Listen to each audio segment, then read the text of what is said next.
Hello everybody, this is Rise Without Applause, and I am your host Kevin Rubio.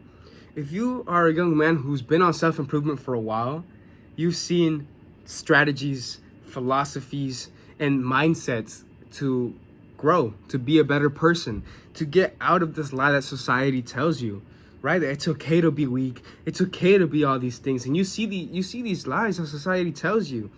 And then maybe you've been scrolling on social media, you found videos by Ryan Holiday from Daily Stoic, you found videos from Hamza Ahmed, right? And they talk about Stoicism. So in the community, it's a very popular thing, right? You know, this is one of the books of Stoicism that's talked about the most. In my opinion, it's the one that I've heard about the most. It's about Marcus Aurelius, and if you heard about Stoicism, you for sure know who Marcus Aurelius is, right? He's not the founding father, but he made it very popular. And that's the reason why it's so popular, because he was a Roman emperor, right? And he had so much emotional control, right? And on the surface, Stoicism seems great because it teaches you how to deal with your emotions, right? It teaches you that no outside events can interfere with your mental state, right? That you have control and choice over if you let something affect you or not. And it seems very powerful, right? It seems very masculine. It's very mass appealing to those masculine people, right? Because you're basically your own boss. You're saying, I'm not gonna let this affect me because I'm basically my own warrior, right? But you need to realize that you are not your own warrior, right? You're not a warrior for yourself. You're God's warrior. That's why instead of listening to this, right, I outgrew this and I switched to this. And my hope, what I'm trying to do is I'm not trying to bash Stoicism, right? Because it's a cool concept. It's pretty cool, especially when you're starting off. It's very appealing.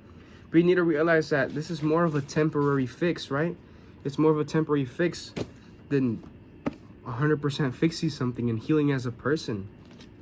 So I want to show you guys something real quick, right?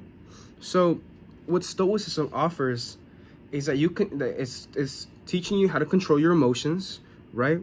And accepting pain as part of life, which is also Christianity, you know, because God teaches us that pain and suffering equals wisdom. The more that we go through, the bigger the reward that we have, right? Because it's a test of loyalty and a test of faith that we believe in God, even when all these things happen in our lives, right?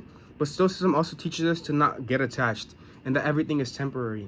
And it kind of strips everything of meaning, right? And that's what Marcus Aurelius does a lot.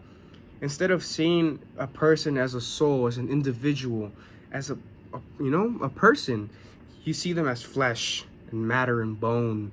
Like you see things as like what they literally are, right? And I feel like, yeah, it's cool, and it will help you, right? For example, if you lost a loved one, instead of being sad about it and let it take over, right? The pain take over, you're like, they're just bone, right? They're just skin, they're just matter, it's just flesh. That's all that it is. And the problem with that is that over time, instead of seeing things and appreciating what they truly are, you'll start stripping meaning from things and making it really hard to express your emotions. That's something that I struggled with myself a lot when I was a Stoic. When I read the books from Seneca, I heard a lot about Epictetus, Marcus Aurelius. I heard a lot of those things, and the more that I started diving deep into them, I saw like the major flaw about it, that it's not actually helping you heal, right, and fix the pain, but it's more of surviving it, withstanding it, right? And it's basically up to you to handle it. No one's here to save you. It's what it teaches you, right? But the thing is, with Christianity, it's not just about enduring the pain, but finding comfort in the pain, healing and love. And it also teaches you that you're not alone. Because Christianity doesn't tell you you're on your own, you're human, God says screw you. He doesn't say that, right? God is there for you. He knows that pain is a part of life. And he teaches you how to deal with that with the teachings of Jesus Christ, right? And that God is with you there all the time. So yes, Stoicism is good because it makes you have that accountability, right? But then the Holy Bible and the teachings in Christianity, it teaches you that you're not alone, that God is with you. And instead of carrying so much pain and stress in your heart, like what you do in Stoicism, right? When you bury all your emotions deep, you give them to God. You know that God is there by your side and that you're not alone. And the thing is, I made a really interesting metaphor, right? And how you can view these two things. It's that Stoicism teaches you how to breathe underwater, right? But Christianity throws you a hand and says, I'm here. I won't let you sink. One teaches survival, right? And the other teaches salvation. It offers salvation. And it tells you how to truly move with life instead of just trying to see this thing as a negative thing. And the more you get deep into this book by Meditation by Marcus Aurelius, you'll see that Marcus was a really kind of depressing man, right? Because over time you stop feeling emotions or attachment to things, and you don't realize how beautiful life is and the beautiful life that God made for us. So honestly, my personal take, Stoicism really helped me with feeling tough and taking accountability. Like, I could handle anything. Whatever happened, I have control over my emotions.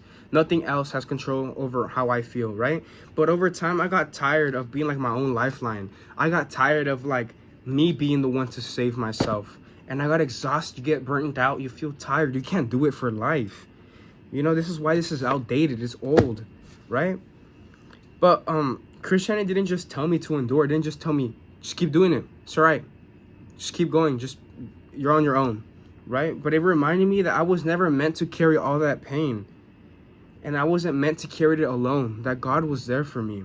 And that's the big difference between that. So stop trying to stop trying to numb everything. But start feeling peace with God. Because that's the truth to everything in life. Like I said, I'm not trying to bash Stoicism for what it is. It's a nice concept. But at the end of the day, this book right here will teach you a lot more than this right here.